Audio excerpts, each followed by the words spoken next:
Murphy at Murtech.com with your daily news update.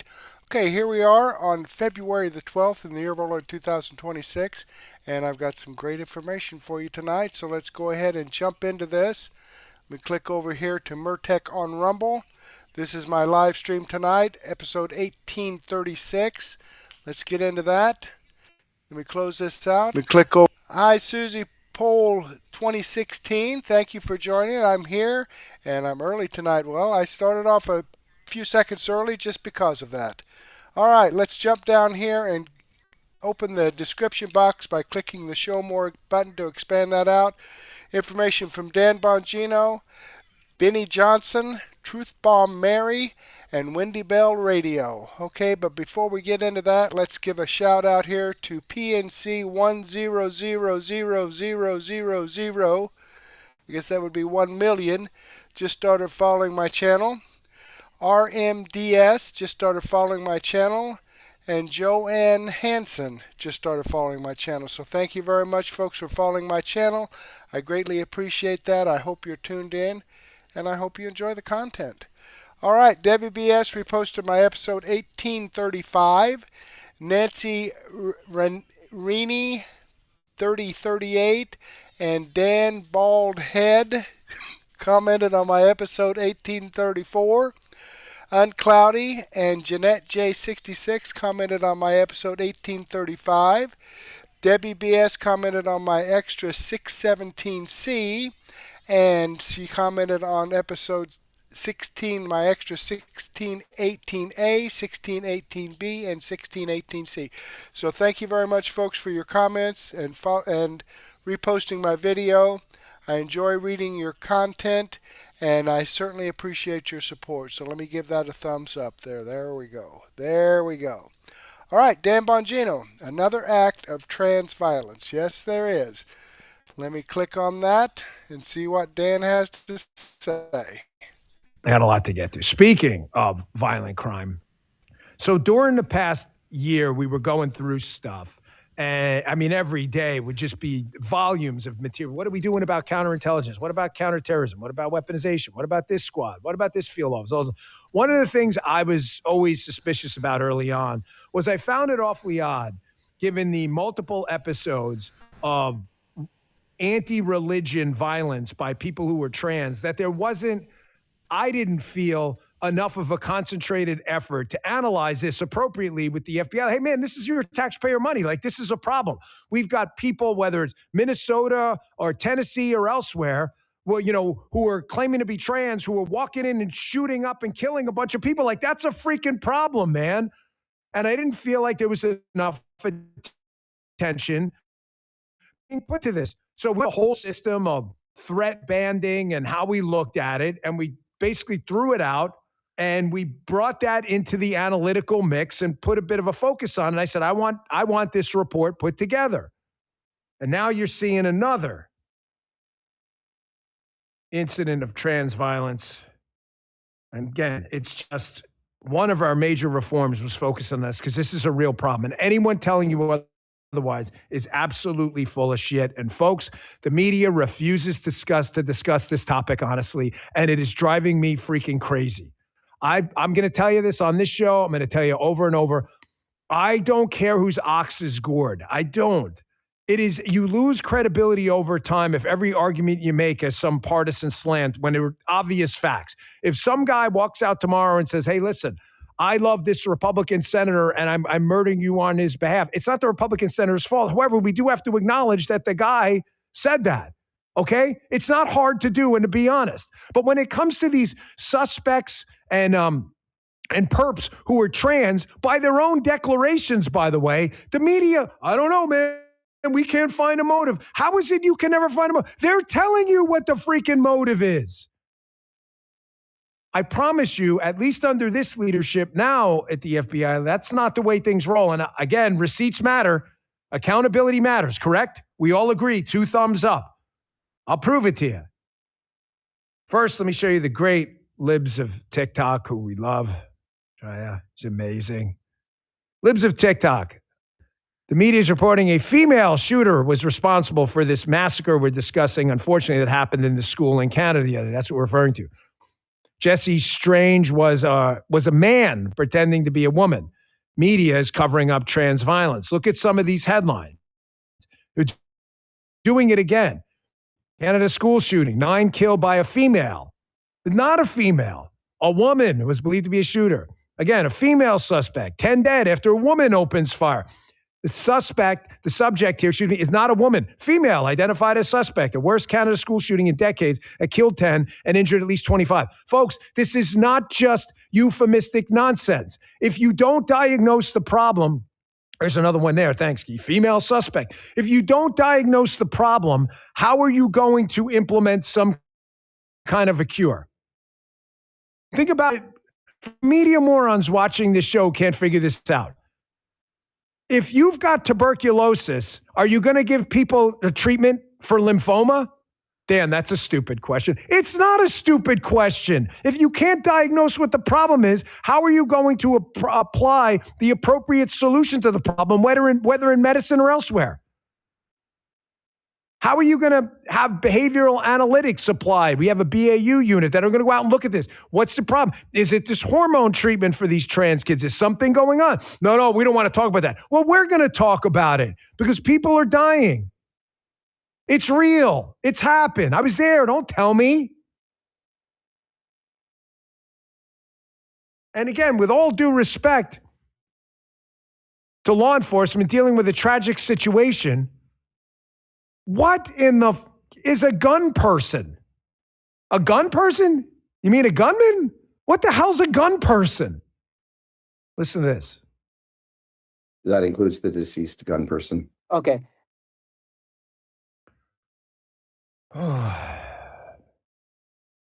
What That is a includes gun the person? deceased gun person. Okay. No, not okay. It's not okay. Folks, this has gotten insane. Where now we've got the subject involved in a mass murder where we're concerned about what? The delicate sensibilities of the trans community rather than calling this stuff what it is? This is my first hat tip, by the way, to the great Maze Moore, a fantastic account on X, MAZEMOORE. We use a lot of his clips, so hat tip to him. Maze Moore, I'll give them a follow on X. Hat tipping is appropriate. It's the right thing to do. Put this clip together. This is great. Yeah, it's a gray being cut in the beginning, but there's some other stuff he put together as well. Thank you, Key. This is a media montage of a tragedy I was personally involved in when I was back doing the bureau work. The Minnesota school shooting and another case of trans violence, anti-religious violence. Here is another media montage of the media just seemingly confused about the motive in the case. Check this out. Federal law enforcement identifying the shooter as Robin Westman, formerly known as Robert, but filed for a name change in 20 female pronouns. For the first time, we are now learning who that shooter is. The minor child, quote, identifies as a female and wants her name to reflect that. She identifies as a female and wants her name to reflect that identification, was underage. It's now Robin Westman. Robin Westman, 23 years old. When you have mass shooting investigations so often, there is a pattern. I think police are trying to get after that tonight. You know, you see obviously some real clues here as to what a motive could be, but they're not saying formally what it is yet. We don't have a motive at this time. It's unclear what the motive was. Again, there's just nothing specific in the evidence that's been recovered. There's no information, nothing specific to identify a specific motive, but they'll be continuing to talk to people to see if there was a flag. If something may have popped up, they can look into. There's no clear motive, and that's what we want to know. Was this a revenge shooting? Because there were prior affiliations to the school. Folks, having lived this for the past year of my life, it's incredible how the media can never find a motive when the motive is kicking you right in the ball. And then we had another incident involved, another tragedy and another act of violence. And in that case, there was a mild indicator of the person may have been pro-Republican or pro-Trump. Remember this. And the media already had a motive before anything even went out. You can't trust these people. They never tell you the truth about anything. You can't find a motive. We didn't listen to any of that bullshit. Here's what Director Patel put out about this exact incident. You're seeing some of those cuts about on that Maze Moore clip. Update on the shooting in Minneapolis, Minnesota. This is obviously from months ago. The FBI is investigating this shooting as an act of domestic terrorism and a hate crime targeting Catholics. He mentions the fatalities. The shooter has been identified as Robin Westman, a male born as Robert Westman. The FBI will continue to provide updates to the public when we are able. Again, these are the stories like the Doomer crowd doesn't want to tell you about, how the FBI, you would have never heard language like that in a politicized, weaponized FBI before. Again, does it mean accountability's over? All problems are fixed? Everybody should celebrate? Bullshit. It does not. It just means there were real changes made, including an entire culture change that we're going to call this stuff what it is. When we put out with another act of terrorism, we put out we were investigating this as an act of terror, and the media went crazy. That freaking clown who had my job before, Andy McCabe, that absolute tool, he goes, I can't believe the FBI is saying they're investigating this as an act of terrorism.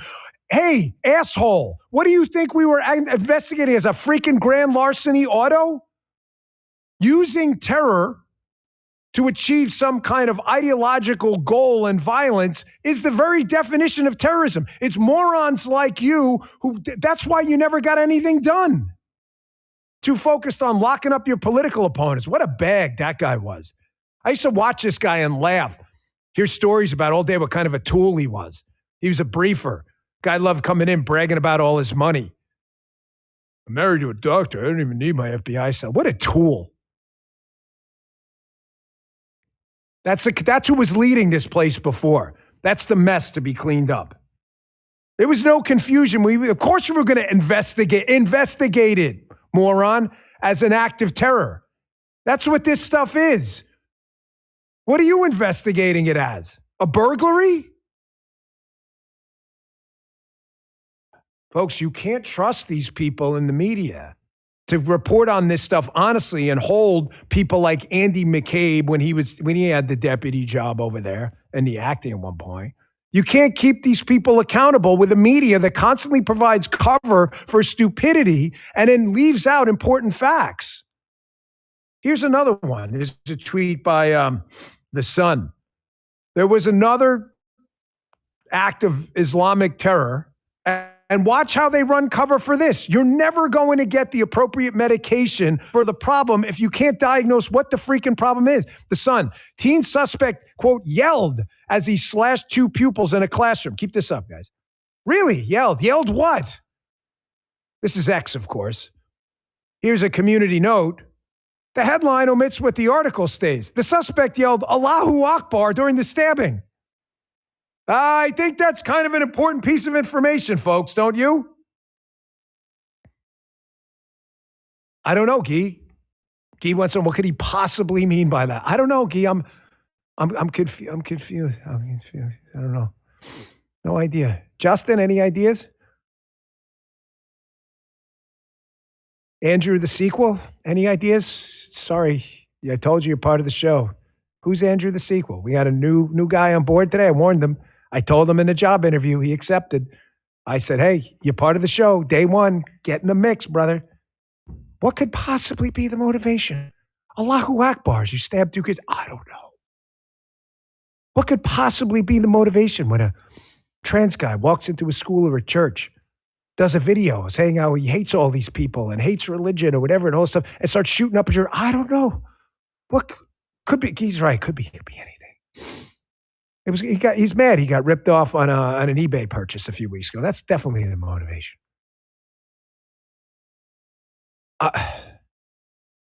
Now you understand why you work at it. It was the greatest experience of my life, seeing this from the other side. How there's the real world and the media world. And they rarely, if ever intersect. Ever. Folks, there is an opportunity cost to all of this. You know, I love economics. I try not to make the show too heavy on the topic, although I could because I really enjoy it. But the concept of opportunity cost is very simple. That there's not just the cost of something. You know, I always used to give the example of Paula, right? Paula is a really brilliant web designer. when she was not, now she's the president of the company, but before, when I met her, she was doing web design work. She was really good at it. She paid a lot of money. If Paula forfeits that job and goes and works in a bagel store for $10 an hour, if you're looking at it just in pure financial terms, you're like, wow, Paula's making $10 an hour. In economic terms, she's not, because she could have made, I don't know, $100 an hour. She's actually losing $90 an hour. That's the foregone cost of a lost opportunity. Why do I bring that up? Because when we got in there and we looked at how the FBI had these threats banded, folks, there was so much political bullshit in there. It was unreal. They had all these agave, all this other stuff. Be like, what the? I mean, can we just get to the point? Finally, I said to one guy, and thankfully they changed it. I'm like, guys, we're going to call terrorism terrorism. That's it. Change it. I'm not going to ask again. And Cash was like, do it. It matters because there's an opportunity cost to wasting a lot of time investigating threats that are this big and acting like they're this big. And then threats that are this big, investigating them like they're that big. There's a lost opportunity. That's how you miss stuff. We weren't having any of that. And by the way, I want to correct the record on, not for us, but the media record too, because every time there's one of these shootings, whether in Canada or elsewhere, you're going to see 1,000 articles about the United States is the world leader in mass shootings. This is the most violent country in the history of planet Earth. People are killing each other everywhere. It's the freaking Wild West. Great piece in the Federalist. Always does amazing work. Love the Federalist. Bookmark their website, federalist.com. There was a great piece I read yesterday about mass shootings in the United States. Huge problem, yes. Stop the ridiculous hyperbole, though. The United States is like every day there's an OK Corral breaking out in every corner. Ryan Petty, gun control doesn't stop shootings outside the United States. So it won't here either. But they cite the work of John Lott, who does incredible work in the Second Amendment. He studied the global phenomenon of mass violence. Lott's research debunks the common misconception that America leads the world in mass shootings or school violence. It's not true, folks. Here's the quote. While the U.S. had about 4.5% of the world's population during this period, it had just 2.9% of the public mass shootings, or even less, since our non-U.S. data is surely missing many cases. It's kind of important, like numbers matter, right? Not that this isn't a problem. Clearly, it's a problem, a huge problem. However, again, when you're treating a problem on scale and the numbers on the scale are wrong, you're never going to get a measurement and you're never going to be able to allocate resources properly towards that proper measurement because your measuring stick is wrong. Folks, the media does it on purpose.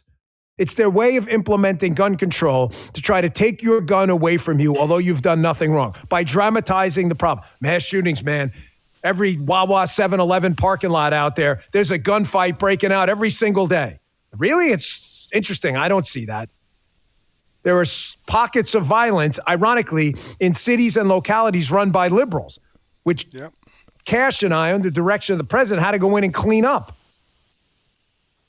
Okay, I'm going to go ahead and pause that there. I'm like 25 minutes into this video here. Let me click the Rumble link and show you that this video does come from the Dan Bongino show. I'm following his channel. I've given him a thumbs up. I hope you do the same thing for me. Okay, let's jump back here and see what's going on here. I was doing a little chat in there with Susie Pohl and Debbie BS. Go ahead, folks. Give me some chats. Let me know what's going on out there. All right, Benny Johnson, FBI just confirmed 2020 was stolen. Huh. Well, it's nice the FBI confirmed that because I believe we all knew that since November of 2020. Here it is, what, 2026, 5.5 years later? Oh, okay, well, it's about freaking time. All right, let's see what, I actually clicked his site there. Let me click on the, that's interesting. Yeah, okay, well, let me come over here. I actually copied the link to his site, which I do that. All right, Benny Johnson, right here. Let's see what he's got to say.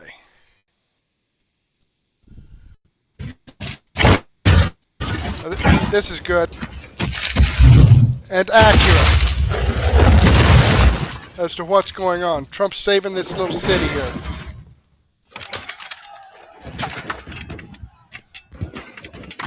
Oh, okay. What? Are you kidding me? Okay. There. Oh, how's that? That make you feel better? What's up, guys? It's Benny. It is absolutely doomsday for election thieves in Georgia for the 2020 election. The FBI has now released its affidavit that they used as a predicate to raid the election center in the state of Georgia, and it is absolutely and totally devastating. Lib's worst nightmare, observing that at least one file with dates modified in 2024, along with others modified prior to January 11th, 2024. So what they're saying here is that the election officials went into the files and they changed them. They changed the ballots. They miscounted ballots. They uploaded images of ballots that didn't exist. They were short by 17,000 ballots on the official tally. This is completely and totally devastating. Let's read. Last month's FBI agents executed a search warrant in Union City, Georgia, making sharp escalation in scrutiny surrounding Fulton County's handling of the 2020 election. The FBI has now reportedly substantiated major irregularities in vote counting from Fulton County, Georgia during the 2020 election and is investigating whether those errors were deliberate violations of federal law. The affidavit filed by FBI Special Agent Ryan Hughes Evans last month, which was unsealed today, lays out 5 categories of confirmed election fraud, mishandling of ballots, raising questions, simmering for over 5 years since Trump and his allies raised questions about the Georgia election. Let's read. According to a report from Just the News, Evans filed the affidavit last month to establish probable cause on the raid, and we've talked about this, to get a judge to say you have probable cause, to get a judge to say, yes, a criminal activity occurred here is a massive, massive thing in Georgia. I mean, again, this wasn't just a search warrant. This wasn't a subpoena. This was a kick the door in and grab everything you can. We think there's a crime that was committed here. So this is now, we're seeing the underlying predicate for that crime. Seized 700 boxes of ballots from an Atlanta area storage warehouse. The investigation stemmed from a referral by Kurt Olson, President Trump's election integrity czar. Evans interviewed roughly a dozen unnamed witnesses about the allegations in the Georgia race, where Joe Biden edged out Trump by less than 12,000 votes in the official result. Some of those allegations have been disproven, while some of those allegations have been substantiated, including some through the admission of Fulton County, Evans wrote. The warrant application is part of the FBI's criminal investigation of improprieties and intentional acts, criminal laws. Fulton County admitted it lacked scanned images of 500,000 ballots counted during the initial count and 500,000 ballots tallied during the state's recount. What? So they don't have the actual ballots themselves? County officials have confirmed that during the recount, some ballots were scanned multiple times. Ballot images obtained through public records request show identical markings appearing in duplicated images.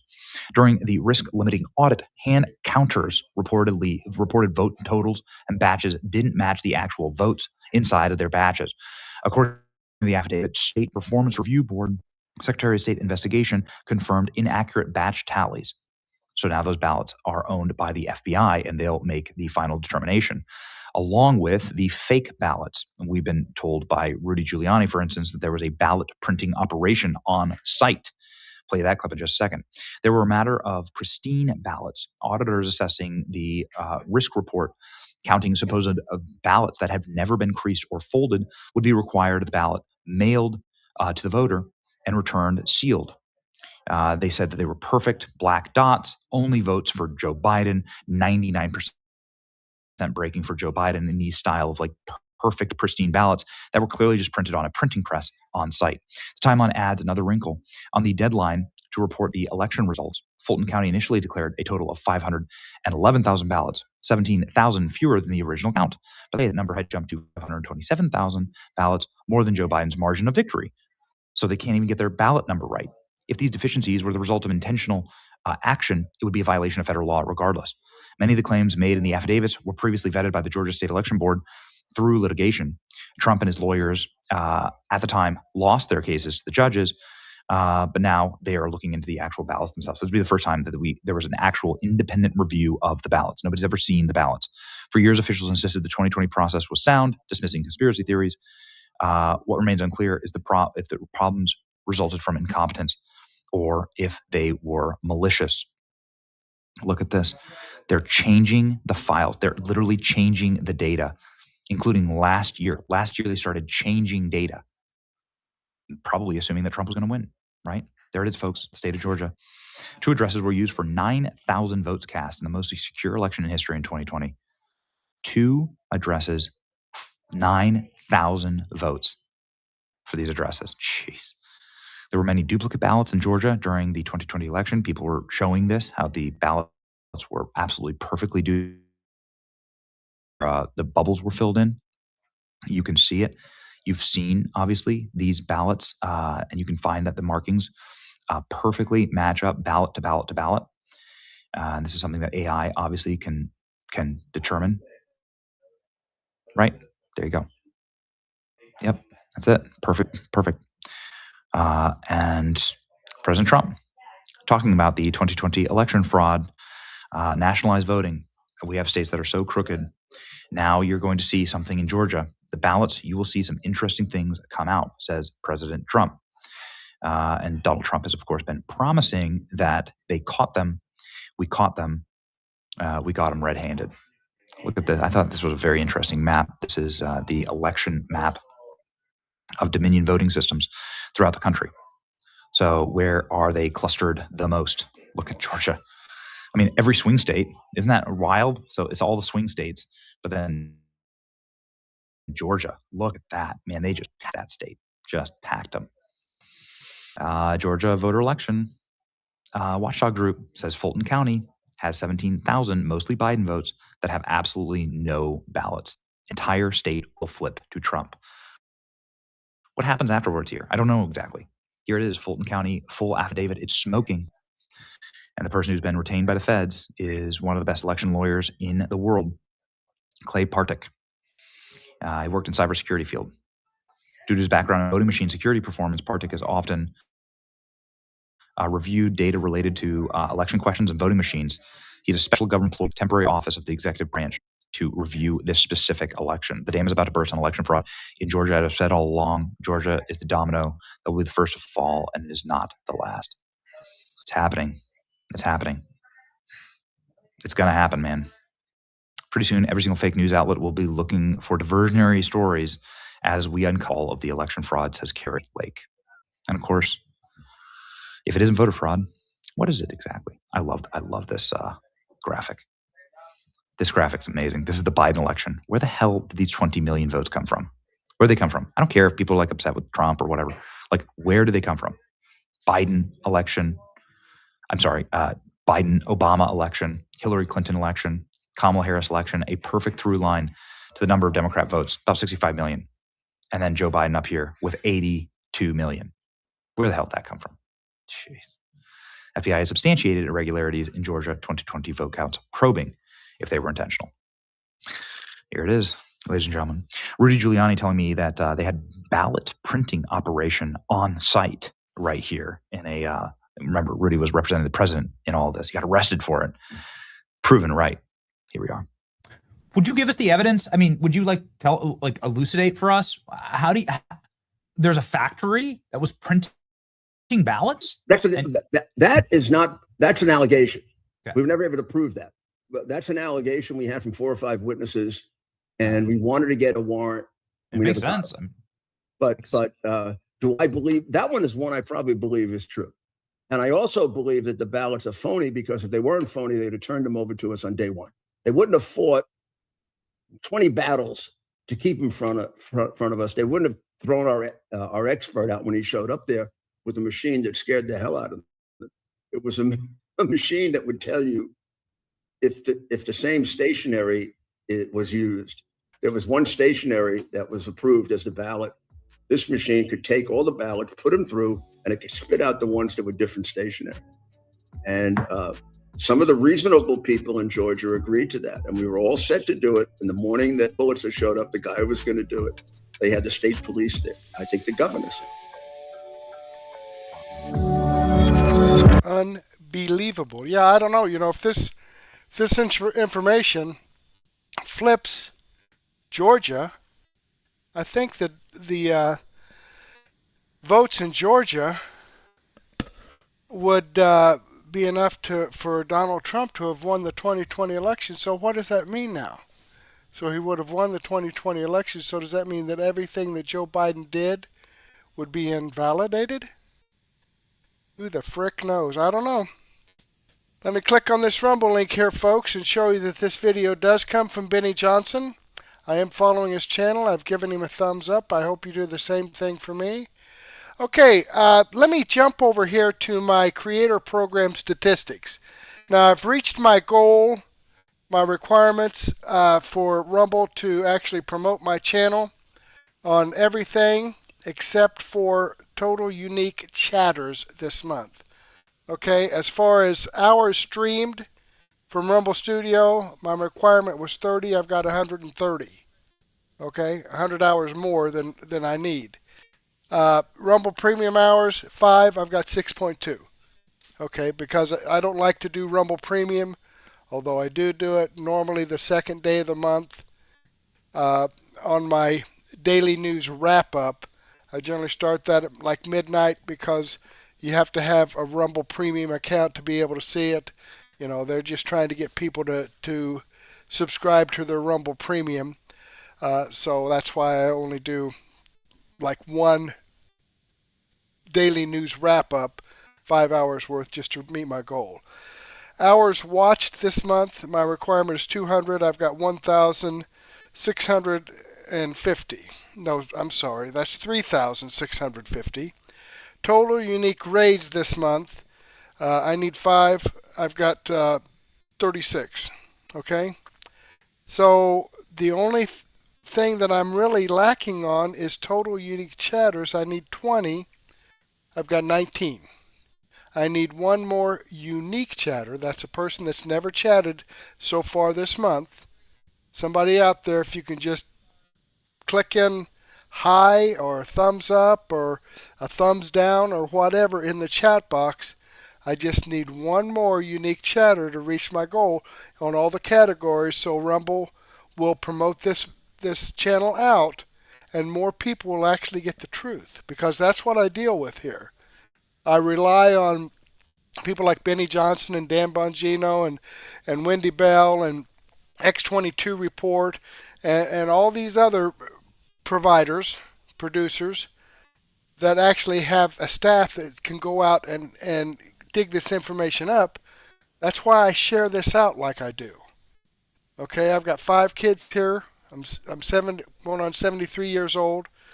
I've got 5 kids ranging from kindergarten to 8th grade.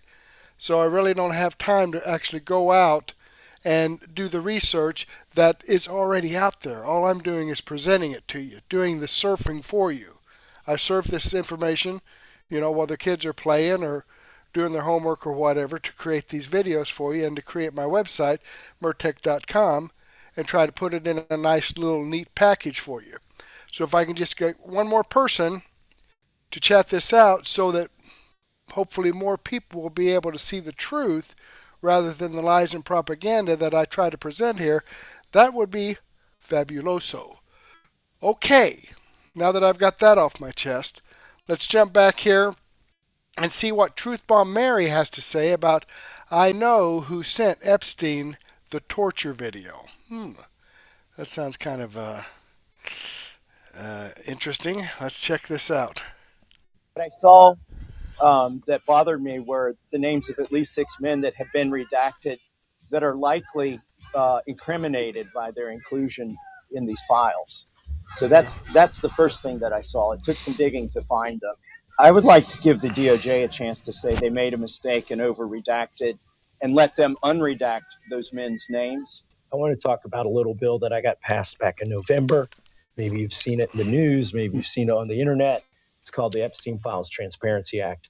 It gave the DOJ 30 days to publish all of the Epstein files. Well, they missed their deadline. And, that's bad enough, but they made some other mistakes. They accidentally, against the law says don't release victims' information, but they say that it was an accident. They released the names of victims, which they weren't supposed to do. And the most concerning thing is they're still covering up files or they're over-redacting files. This week, starting on Monday, I had a chance to go to the DOJ and look at the unredacted files. And I found, out of those millions of documents, I just looked at 40 of them. And I found 3 documents where they were redacting names of co-conspirators of Jeffrey Epstein in the sex trafficking ring. Right.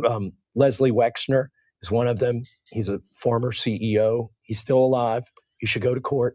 He's listed in the FBI's documents as a co-conspirator.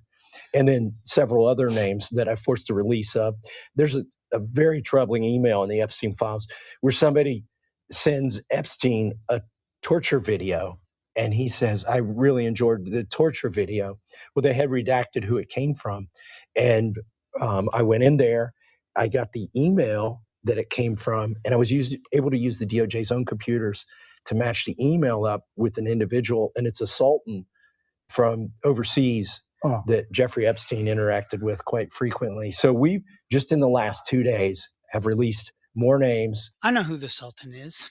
It's Sultan Ahmed bin Sulayem, the person whose name he used to buy Great St. James Island. And I recently put out a video where this guy is in it. He is involved in global shipping, and he came up with an invention that makes it unnecessary to search the shipping containers. So let me play that for you again. I know who sent Epstein the torture video, and he needs to be publicly executed. Sultan Ahmed bin Sulayem. This video is called Dead Men Don't Need Money, Epstein, and I made it 3 years ago. Got a whole 127 views. I'd like to talk about the person whose name Epstein used to buy Great St. James Island. Now, the Sultan's name was used to buy Epstein's second island, Great St. James. So Epstein allegedly bought a second private island in the Caribbean using an unaware Dubai businessman as a front man to disguise his identity. Okay. I'd say an allegedly unaware Dubai businessman. Sultan Ahmed bin Sulayem is one of Dubai's leading businessmen. He is the group chairman and chief executive officer of DP World and the chairman of the Ports Customs and Free Zone Corporation. Mr. bin Sulayem's experience and visionary leadership spearheaded the rapid expansion of Dubai's infrastructure, including ports and free zones, contributing significantly to the stellar growth trajectory of the UAE. He was also a leader in developing the infrastructure supporting Dubai's successful tourism industry, among various other sectors. So maybe this guy's completely innocent. Totally could be completely innocent. But I just find it interesting that the names associated with the Epsteins, 2 of them for sure, are deeply involved in global shipping, which I consider to be of benefit to human trafficking. You know, they use shipping containers to ship kids, right? There is an invention this man developed that this is what inspired my suspicion. Sulayem's invention that makes it unnecessary to search shipping containers. Romanian government has signed an agreement with Dubai's Ports, Customs and Free Zone Corporation, PCFC, and DP World, which is Sulayem's association, the Sultan, to develop new infrastructure at the port of Constanta to turn it into one of the most important cargo and vehicle hubs on the Black Sea, according to the company's release. The Ministry of Transport and Infrastructure aims to develop a new roll-on, roll-off, ro-ro terminal to boost cargo vessel traffic at the Black Sea port, which has become an important gateway for trade into Eastern Europe. This will require significant investment and improved procedures to speed up transit of the ro-ro units to the Constantina port. Under the agreement, PCFC will work with DP World, a leading provider of global end-to-end supply chain logistics solutions, to modernize and develop the infrastructure on Pier 2-S at the port. DP World will implement the project and provide the necessary investments in physical and electronic assets to help turn Constanta into a key center for imports in Europe. This includes a new state-of-the-art X-ray scanner at the Ro-Ro terminal, which will significantly reduce the amount of time needed for physical inspections and boost its operational efficiency. So it expedites the entire process of shipping container transfer. Because who has time to physically search shipping containers for, child trafficking victims? What the guy said in Davos was just the supply chain's very fragile. It's been exposed as fragile. And his solution, of course, is to digitize everything. Somebody else who wants to digitize everything about global shipping, including the oceans, which it's been suggested that would benefit human traffickers, was Scott Borgerson, who was married to Ghislaine Maxwell at the time of her arrest. He was a CFR fellow. He's way up there in global shipping with his Cargo Metrics company, and he wants autonomous ships. So no need for even anyone on these boats at all except the people in the containers. We're not done with Jeffrey Epstein. I can tell you that for a fact. Can't tell you how I know, but I can tell you for a fact we're going to hear a lot more about Jeffrey Epstein in the coming year, and you may be even hearing from him directly. More on that as I'm allowed to tell you. Say what? Say what? Yeah, that little tidbit has been going around that Jeffrey Epstein may be alive. I don't know. I just present the stuff to you as it comes out. But at any rate, let's go ahead and click on this Rumble link and show you that this video does come from Truth Bomb Mary, WWMB. Lightning Tree Brand is what she goes by. That's her handle on Rumble. And she gives me comments once in a while and lets me know when she's got some pretty good information. Okay, I'm following her channel. I've given her a thumbs up. I hope you do the same thing for me. Let's jump back over here and see what Wendy Bell has to say on bad political theater. Let's check that out. I'm ready for the show about 30 minutes ago, no joke. And up on my news feed pops this video from inside some Senate hearing room where Keith Ellison, the Attorney General of Minnesota, is being grilled by the Senate lawmakers, right? This is some committee and they're investigating fraud in Minnesota. And ladies and gentlemen, let me tell you, there is a bumper crop of it and you know all about it. Brock and I listened to 2 audio clips. All right. I very rarely will give away the opening monologue to anything, but this is one of those times where whatever I want to say isn't nearly as interesting as what you're about to hear. So let's start. The heads of 3 immigration agencies are testifying before the Senate Homeland Security Committee today. You've got Todd Lyons. He's currently speaking right now on behalf of ICE. You have a bunch of other people. And in another hearing room, you've got Keith Ellison. Feeling the fire. I want you to hear how Senator Josh Hawley from Missouri begins his questioning of a defiant, hostile witness, Keith Ellison. Ellison won't even answer the first question.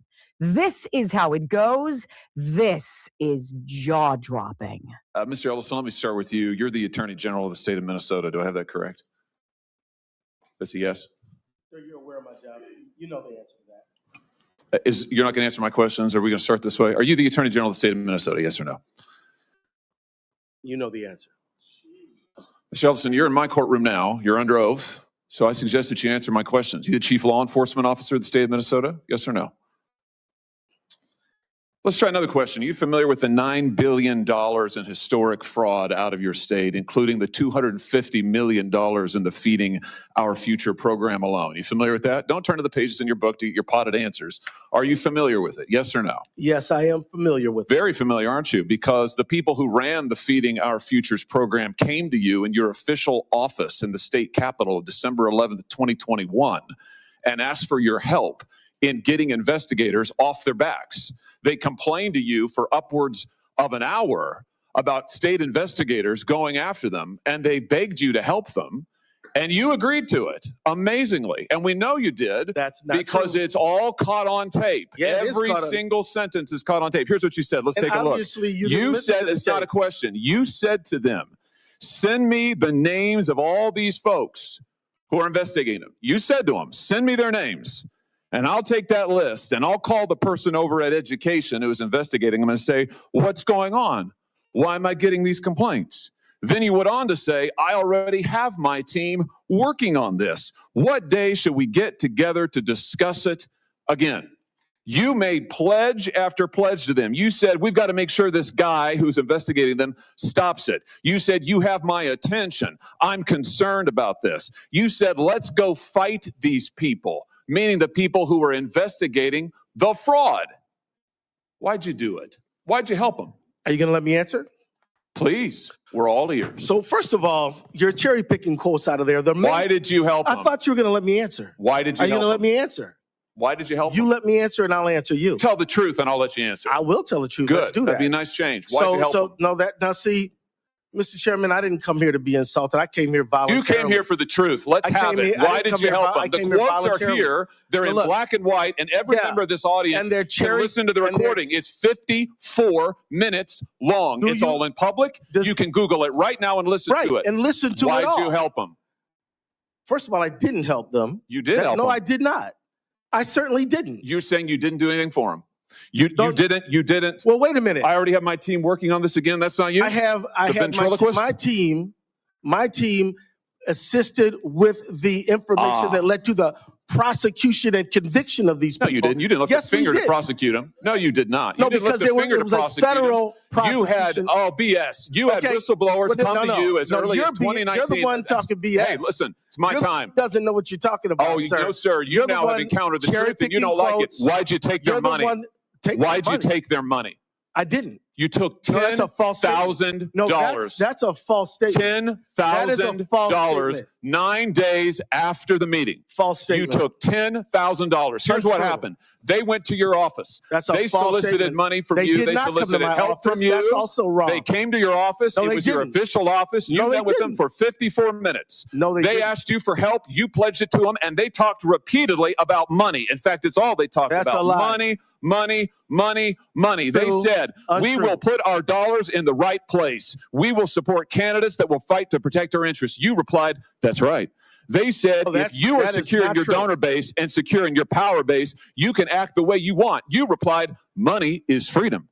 They said the amount of money circulating, I'm reading the transcript. The amount of money No, you're circulating in our misreading community the today is transcript. powerful, and we haven't realizing it in a meaningful way. And you said, give me the specifics. And 9 days Sir, later, you took $10,000 that's a lie. from people who were then indicted. It's in your reports. Why'd Sir, you do it? Sir, Was it worth it? Ooh. Oh my heavens. Why'd you do it? Was it worth it? Hey, Keith, I don't know what you think you're getting away with, and I know a lot of you people think you've gotten away with a lot of stuff, and it's just going to continue. But I'm going to speak on behalf of the American people. We're pissed. Do you understand?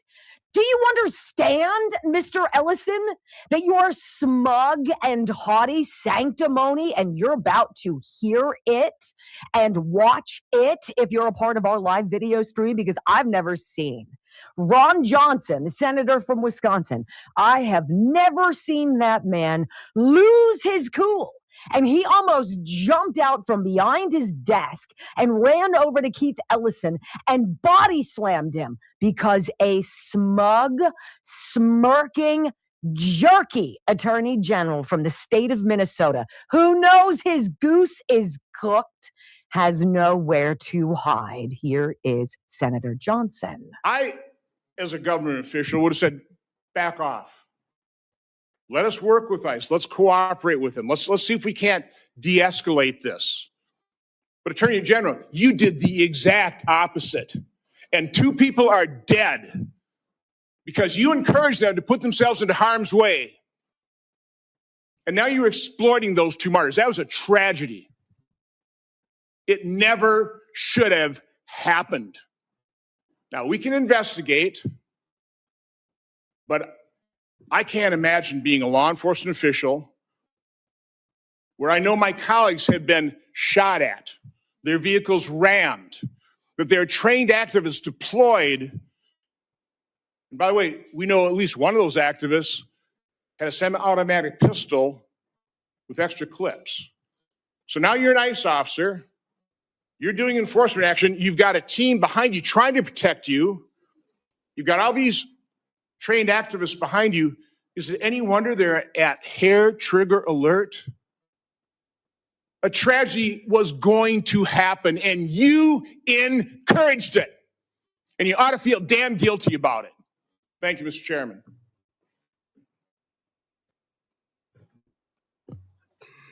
Yeah, sit there and smirk. Smirk. It's sick. It is despicable. Are you asking me for comment, Senator? Because everything you said was untrue. It was a nice theatrical performance, but it was all lies. Senator Hassan. You disgust me. Disgust me, Ron Johnson says. Do you think Keith Ellison, as the Attorney General, the top law enforcement officer of the state of Minnesota, gives a rat's rear end about Alex Preddy or Renee Good? No. He doesn't care one bit. He doesn't care about you. He doesn't care about Minnesota. He's not even from Minnesota. And he has the audacity to know exactly what's going on in his state, the fraud, the professional protest, and the loss of life, none of which needed to happen. But that he needed to happen to create the smokescreen so that you and I would be talking about anything other than what we are currently talking about.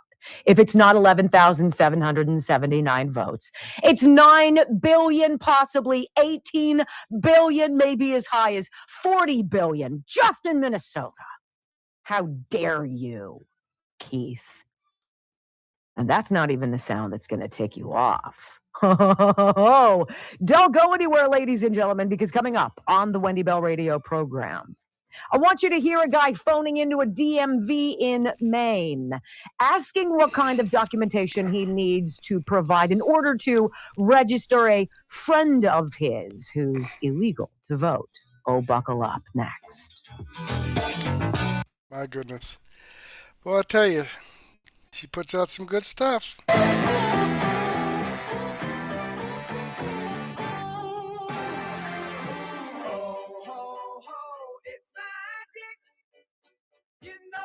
Welcome back to the Wendy Bell Radio program. You know, I think this is pretty magical. Did you know that in Fulton County, Georgia, where nothing above board happened in 2020, probably 22, 24, whatever, I don't think it has in a long time. Did you know in Fulton County, Georgia, the same site of all those pristine ballots, the mail-in ballots that were never folded, that got processed through the machines all night long when everybody was sent home, right? Did you know that there are, for every 100 registered voters, there are 115 who've registered to vote? How's that possible? 115% voter registration rate? Does that make sense to you? How can you have more people registered than there are eligible to vote? That's one of those wild mysteries that we're all kind of chewing over. Like, that is really interesting. No, that's called fraud. And the fraud isn't new, but the fraud is being uncovered. And the whole SAVE Act, and we'll talk about that in the next half hour, is about stopping it. Look, this doesn't happen overnight. This doesn't happen until we demand it. And it's going to be demanded. I want you to hear this phone call. All right. So I'm going to show you her in your mind's eye. It's a woman literally drinking a cup of coffee. She's wearing a bathrobe. Looks like she might have just rolled out of bed. Woman doesn't give a rip what you think about what she looks like, because she's absolutely flabbergasted by this phone call. She's playing a video and responding to it. So she's doing a duet where she's got the video playing. It's just audio. And it's audio of a guy calling the DMV, a DMV in Maine. And he kind of walks through the whole process. You know what? This is why we demand SAVE Act gets passed. Senator Thune, listen to this. Thanks for holding. My name is Barbara. How may I help you? Hi, I was just calling up. It's the registration form's a little confusing online. I just wanted to get some stuff clarified. I'm trying to help someone register to vote. Okay. So on here, to come down and register to vote, can they just bring a utility bill? Yes. Okay, yeah, it was so confusing because I'm like, it looks like it's saying I need all these government documentations for them and all this other stuff, and but then it said something about a utility bill. Right. So we need to. So they, do they have a picture ID? No, unfortunately, they don't have a picture ID, and it says something that they can write none or something. I don't know. So do they have a social security number? No, unfortunately.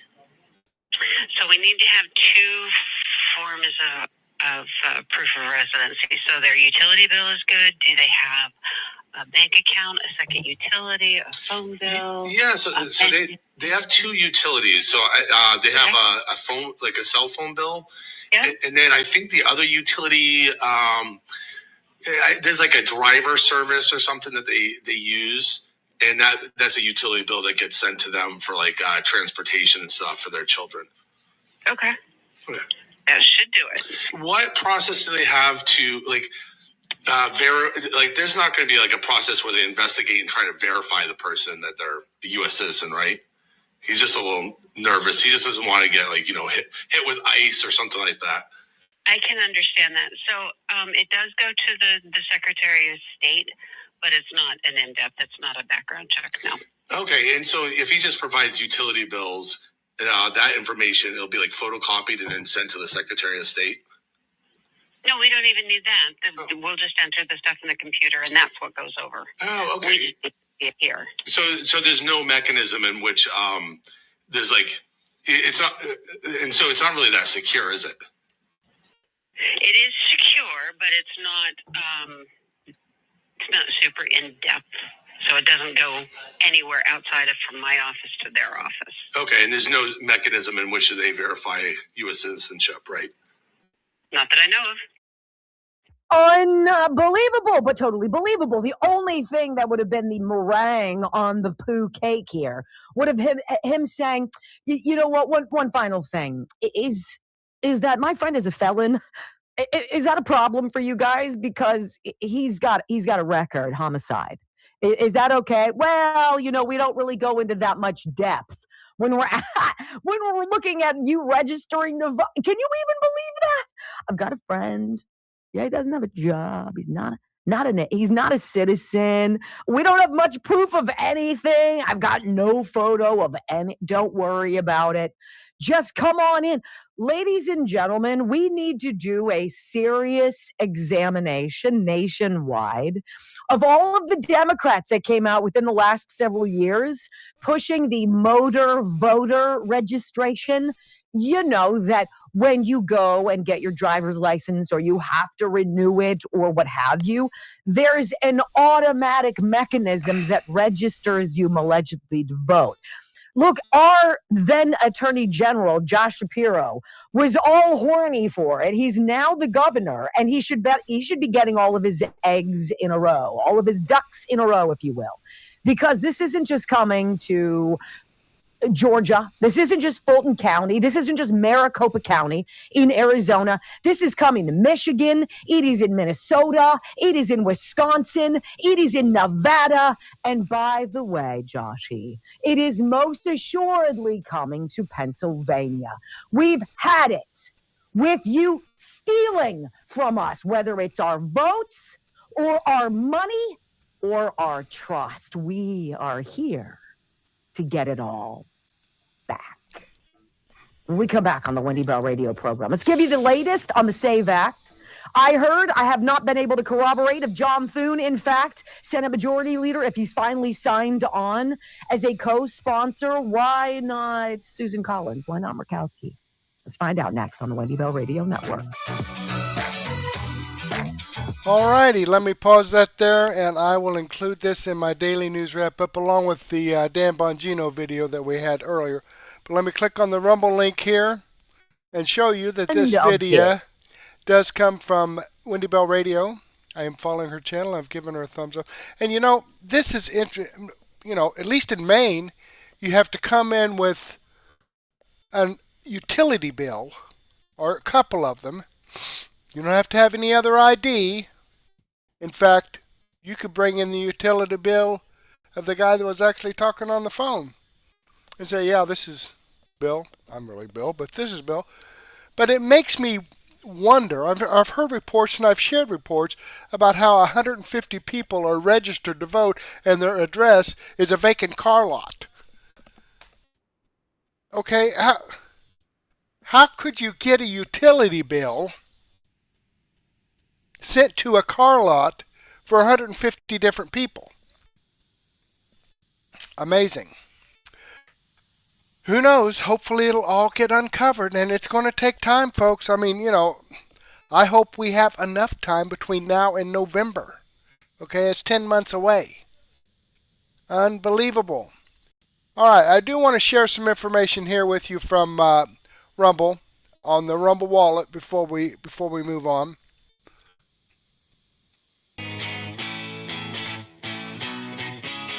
They can cancel your accounts, freeze your cards, decide what you're allowed to buy, say, or support.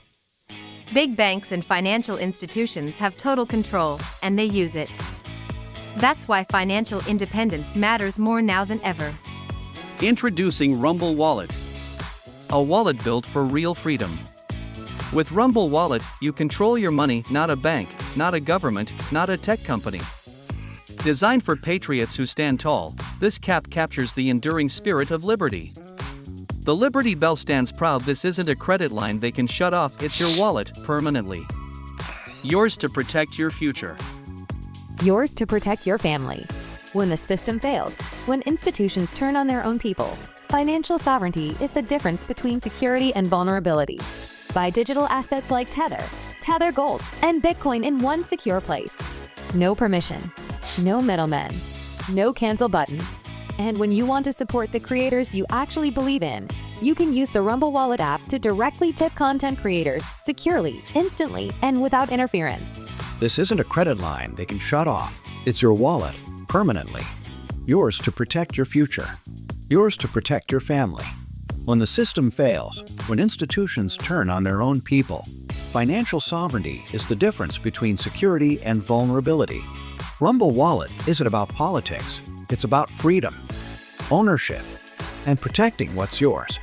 So take control today. Download Rumble Wallet now and step away from the big banks for good. True ownership, true protection, true financial freedom.